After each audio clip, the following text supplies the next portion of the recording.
Hello again, welcome to a beautiful tranquil day at Bridlington on the east coast of Yorkshire. It's Tuesday the 8th of April 2025, air temperature 6C. Here's a new business in town, Jerome's Coffee and Donuts.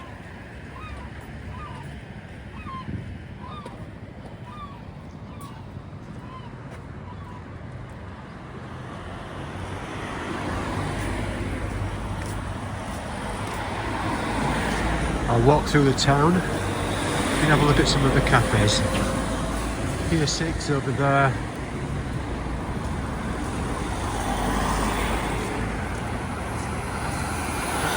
This is A1, 5 and 2. I have a lot of sympathy and interest in businesses. As I'm from a business background myself, at least the first 5 years of my working life was working in a family business. We were bakers, and we used to bake pies, sausage rolls, all bakery products really. And we used to work about a 60-hour week, no holidays. 5 years I worked without any holidays at all. When Christmas came, we'd start baking at about 5 a.m. the day before Christmas. Worked right through the day and right through the night. So we would work in the morning, right through the night time, and all the way through the next day without any sleep. It seems almost unbelievable these days. And after that 5 years, well, we were disrupted. We were disrupted by a supermarket being built just down the road with a bakery counter. So disruption in businesses. I've got a lot of sympathy for these little cafes. I know there's several here that have sort of people have looked forward to having a business their whole lives and have saved up, and then in late middle age have sort of given up their employment and bought a little business. Found it extremely difficult, much harder than anticipated, and eventually, unfortunately, some of them have been forced to give up, having lost quite a lot of money. And I think that's the same anywhere, all over the world, isn't it? But talking about disruption, here in Bridlington, there are lots of little cafes. We used to call some of them greasy spoon cafes, and you might want to look up the Wikipedia definition of that, and it's not quite what I mean. Like, I'm from a small town just south of a city just south of Leeds, a small market there in the early 1950s, and you could go and get a coffee, and it was the cheapest coffee you could possibly imagine. It was that stuff that came out of a bottle, Camp. I think it was called Camp Coffee, and it had chicory in it. I mean, it put me off coffee for about 10 years, did that. I thought that was the only, that was coffee, you know. And these little cafes, greasy spoon. The actual spoon used to be greasy. And I remember from my great aunt's early 1950s, and they'd sort of encountered washing up liquid for the first time, and I was told authoritatively that you only needed 1 drop of washing up liquid, you know, to wash a load of pots up. But that was it, those little cafes. And then, you know, disruption. You got the quality coffee brands coming in. Costa Coffee came in, and Starbucks. I must say I've always preferred the Costa Coffee brand and ethos, but even that's changed relatively recently. They looked like a Friends cafe, you know, Friends, the TV programme, just a few years ago, didn't it, where you had the big sofa and plants and things like that. Now it's sort of mostly hardback chairs. And I think that's an American company. It's owned by Coca-Cola, it seems. And here we are walking past some of the businesses think there's a Costa Coffee here and it seems to have closed, and I'm wondering whether that's now been disrupted by Greggs.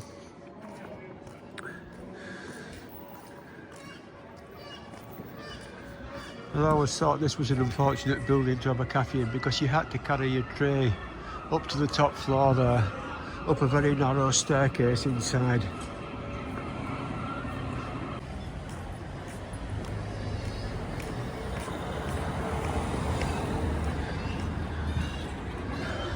This corner, that used to be H. Samuel, didn't it? That's gone now. And perhaps typical for the times, that's now buy and sell phones. Times change, things move on. Fish and chips, that's one of the best things about the East Coast, about Bridlington and about Yorkshire in general. I think we know how to do fish and chips here. And that's the other side of the Costa premises, and just around the corner here we're about to turn into this where the arcade is.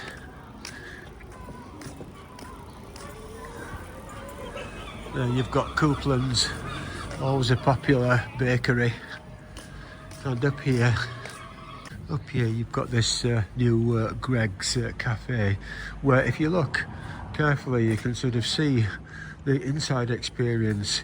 They're not little hardback chairs, you've got soft chairs there, soft seat anyway, and the takeaway section there, the bakery counter. We've got some interesting confectionery there, and I'm just wondering whether that's what's disrupted the Costa coffee brand in Bridlington.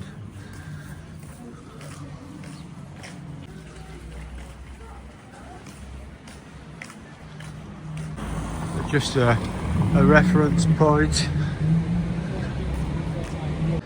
Just a reference point. Donald Trump is President of the United States at the moment. In case you're watching this 20 or 30 years into the future, he's now 2 months approximately into his premiership, well, I should say presidency. And there's a big thing going on about tariffs, which seem to be changing on a daily basis. I won't go into that here, but just to say that Greggs is a British brand. I believe that Costa Coffee is American, as is Starbucks, of course. I think Costa was bought out by Coca-Cola, so it'll be interesting to see what happens with prices. I'm just trying to get my other glove on because it's too cold for me to have bare hands out here. There's a bit of arthritis in the hands there, but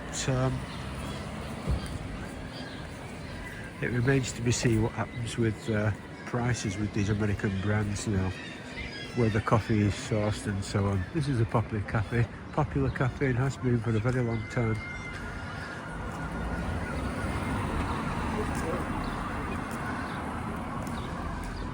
More coffee here.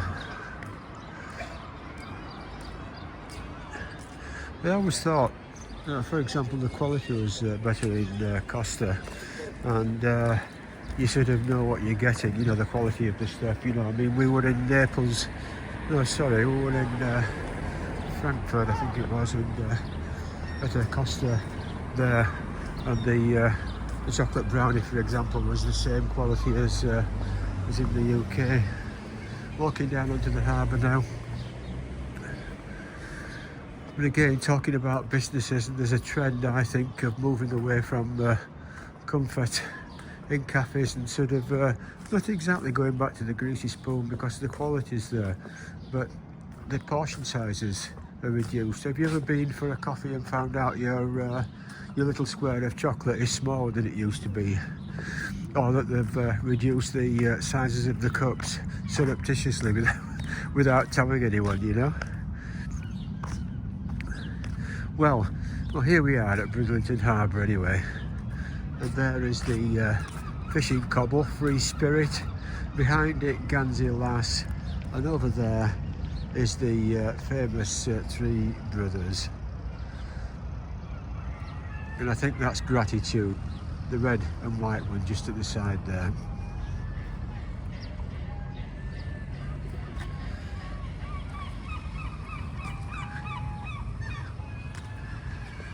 These little cafes and snack bars and so on are always very popular at Bridlington, and whenever you come down here, it can be midwinter, and there always seems to be something going on here. This is one of the best parts of town, I think. This area here, where you can just sit out, have a coffee, or get fish and chips.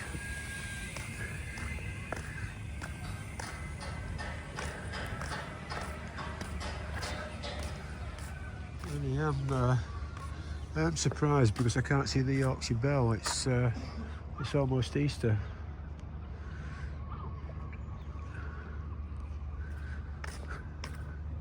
And interestingly, the entire fishing fleet seems to be out. There's one or two fishing boats over there, but the entire area here is bare, which is where the fishing fleet is. Must be good fishing or something. There you are, look. Traditional fish and chips since 1963.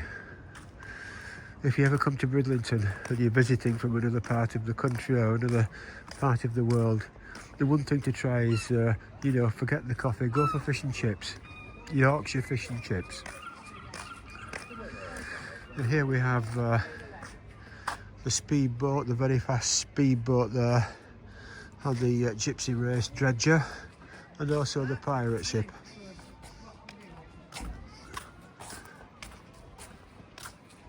Hotdog, Sandy. Yeah, it is the shooting up the steep of it.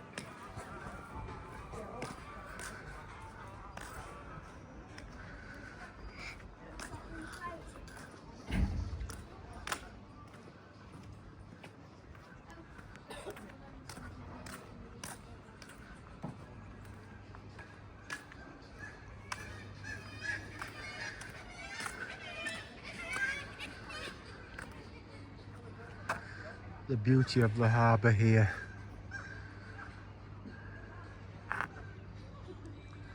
And the structure of Bridlington Crane Wharf, which I seem to remember being constructed in 1958. And here we have the old sea latrines, which at one time, a long time ago, were the only toilets on the harbour. There is a toilet there.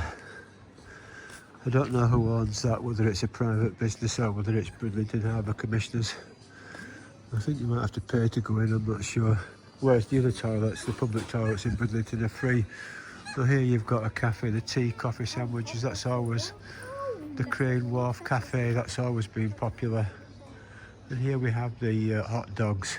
This is an unbeatable business, I think, from the point of view of price. Look, hot dogs, £1. You can't really beat that, can you?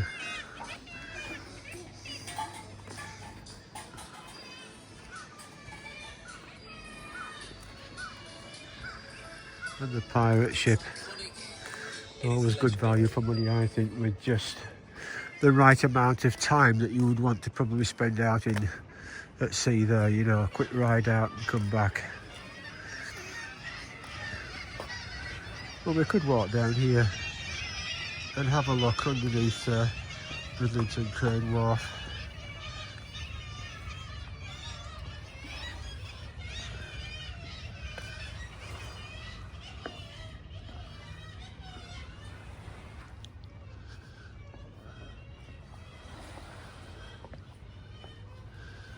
And now as the sound of the town diminishes, you can just hear the seabirds. And here in front of us is the jumble of Bridlington Crane Wharf with its support beams underneath. You'll see that some of these beams don't seem to be supporting the structure really. I don't know, there seems to be some sort of structure underneath the main supporting beams, but they're actually rusted through. You can see a hole there. I don't think that's supporting anything, but who knows.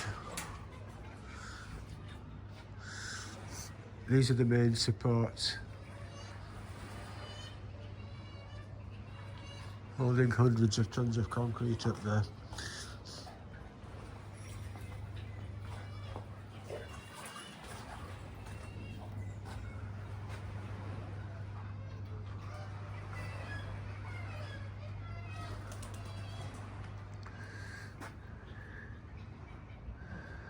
And the view down there into the harbour. Being very careful not to step over the edge here. I think I can still swim. But again, as I've said previously, the water here, survival time is measured in minutes in the North Sea off the coast here, due to muscle paralysis that sets in. There isn't even time to die of hypothermia if you're flung into the sea off a ship or it goes down. So here we have the harbour, and here we have this area with the steps down there. You see that sloping round. This used to be full of pleasure boats back in the 1950s. Time changed, that's gone. And looking through Bridlington Crane Wharf here, out at the other side, you can just see the sea out at the other side there. There used to be a fleet there of at least 100 yellow rowing boats, and we would rent them. And you see it's quite calm now, is the water here. But we used to rent those rowing boats by the hour, and we used to row outside the harbour there. A lot of people couldn't swim in those days, it didn't seem to matter.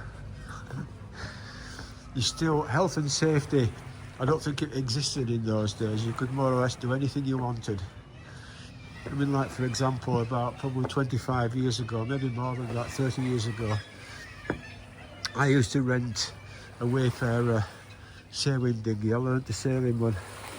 Never had any lessons. Now this wasn't at Bridlington, it was an inland facility.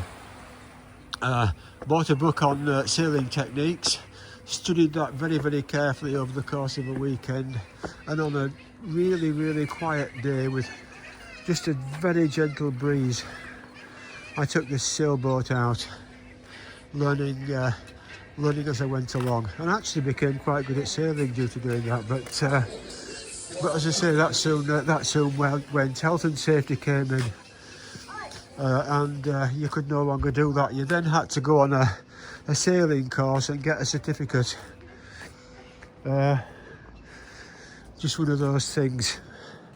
A lot of fun went out at that point.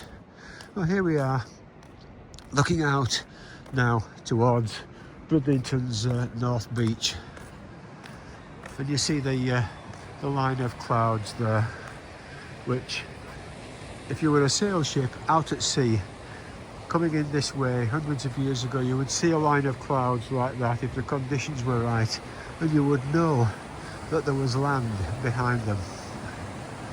And there we have the beauty of Flamborough Head, that just emerged from the fog and mist of this April morning. An April morning where it's been beautiful for over a week without any rain. Almost unbelievable really for the UK. In fact, in my whole life I can't remember such a beautiful week in April with no rain.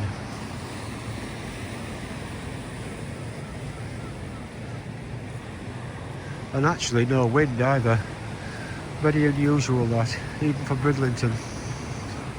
You quite often come to the east coast here and the weather's not too good, which is why I think it's quite suitable for a day trip if you sort of just plan it the night before.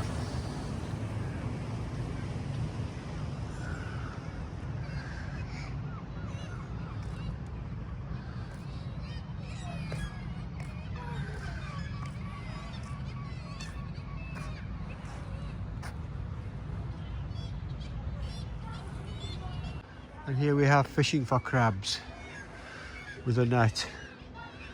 And generations of us have come to Bridlington now and fished with a little net or perhaps a jam jar on the end of a piece of string for crabs and small fish there in the sea.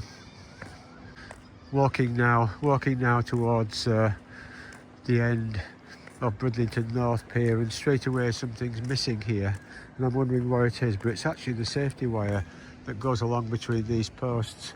So there must be some confidence now that the storms of winter are over. That safety wire is for people hooking a safety harness onto if they have to go to the end of the pier there.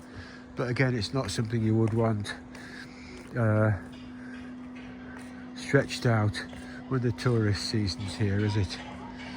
I'm sure the worst of winter's gone now. Actually, it's approaching summer, isn't it? We're coming towards Bridlington this morning from the M62, end of the M62 there at Goole, and over past towards Driffield, then on the Driffield bypass. There was that yellow crop flowering. I think it's called oilseed, isn't it? Already flowering at this time. Very early April.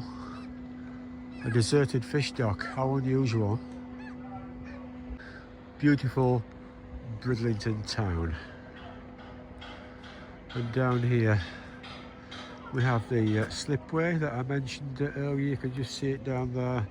And back in the day, in the 1950s, you would be able to walk down those steps at the end there, come along there like that, and there'd be a guy with a big rowing boat, a big boat anyway, that was almost like a sailing cobble, but that was propelled by oars. You get 20 people or more on board this, and it would go over there. You'd pay about 1 or 2 pence to go up these steps. I don't know whether you can quite see them there. Just in the shade, there are some steps there that go up onto the top. So you could actually go from the end of this pier to the end of that pier. But that now has been taken over by the fishing industry, which of course is a good thing, with Bridlington being the lobster capital of Europe. Out here are Smithick Sands, and for a mile or two out to sea in that direction going out, you've got like a hard, rocky, chalk bottom to the seabed. If you can imagine white chalk seabed with lots of lobsters in the crevices, because it's sort of, it wears unevenly. There's the chalk when it wears away, and that goes back over a very, very long time. Further out as you progress towards the north, further out into the North Sea as you go out towards Holland, which is in that direction, you get sort of crags and peaks, and it becomes sandy and quite deep in places. In fact, out there underwater there are sort of peaks of chalk, if you can imagine that, and valleys carved out of the bottom by thousands of years, if not millions of years, of the sea scouring it away with the tidal currents. There are strong tidal races there off Flamborough Head, and I know that to my cost. Once I was out there once with a small inflatable with I think it was a 4 horsepower British Seagull outboard. That was the probably the 1966 model with the water cooled engine that took, I think it was a 9-to-1 petrol to oil ratio. Anyway, I stopped the engine out there to fish, and I hadn't got an anchor cable, and I was suddenly aware I was being swept around the head at about 4 miles an hour. It started first pull, fortunately. From then on I had about 150 feet of anchor rope, and a really decent anchor, much bigger than I actually needed. And there again we have the beauty of the clouds as they come over the land there, and you see it over the coastline. Now imagine you were on a sail ship and you're approaching land. You can't see the land, but you can see a bank of clouds, and there might be some seabirds or even land birds being blown out to sea. And that's how some of the ancient mariners knew they were approaching land. And of course the sea conditions change as well. That's how I see it. I mean, I'm just a product of West Yorkshire, basically, a long way from the sea. But we used to come out here, out there, stay in a chalet there. My great aunts had a chalet. So I spent effectively most of my childhood here. Every weekend, every holiday, here I am in Bridlington. I almost feel like this is a second home. And you can just see out there, you can see the tunnel there, that's the exit point for the Gypsy Race River that enters the harbour at that point and is responsible for all the silt in Bridlington Harbour and the need for the dredger, the Gypsy Race dredger.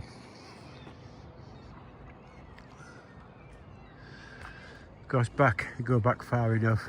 I think in Roman times there was a pier along there, and here I've seen a photograph of this Bridlington North Pier, and it was made out of wood and it was beautifully made. Beautiful ancient timbers, probably of oak, all long gone now of course. And out there, this area here was once stone harbour wall, but they widened it so you could get a car along to the end. I know a very bad joke at the time when that happened was it's been done so the harbour master can get his car down to his office. I mean, it was more than that obviously, and that's not obviously not the case, but nevertheless that's how it went. Just like, for example, those tyres that are embedded in Bridlington Crane Wharf were to stop it moving. Apparently it rocked back and forward like that when they were pouring the concrete on the top. I'm sure that some of these things are not true, but nevertheless they were the things that were talked about when I was young. Just like here, there was a ship here, tapped its bottom on the bottom going out. If you can imagine, it's a very, very low tide here and there's only about 5 feet of water, and it seemingly it was the old wooden Bridlington Queen. It tapped its hole on the bottom there and water rushed in and it sank rapidly by the stern, but only in 5 feet of water. One of my relatives said it's because it had a rotten bottom. I mean, surely not. Surely these things get inspected. You know, I know they do. It's probably a stone or something in the bottom of the harbour, or a rock. You know, you get chalk rocks being washed down. And it's quite surprising, I think, how water can move large articles like that. And here we have, there in the distance, we have what I call the great wind turbines on the Yorkshire coast. You can see them there in the centre of the picture. Moving to the right, you've got the promenade there on the south shore, the south beach at Bridlington. And looking out to sea here, you've got the couple of buoys out there, the furthest one, which you might just be able to see, being the exit from the town's sewer network, allegedly, where lots of krill gather around the outlet, and then mackerel feed on the krill, and then you can come here and catch the mackerel and have it for your tea, thereby neatly completing the food cycle.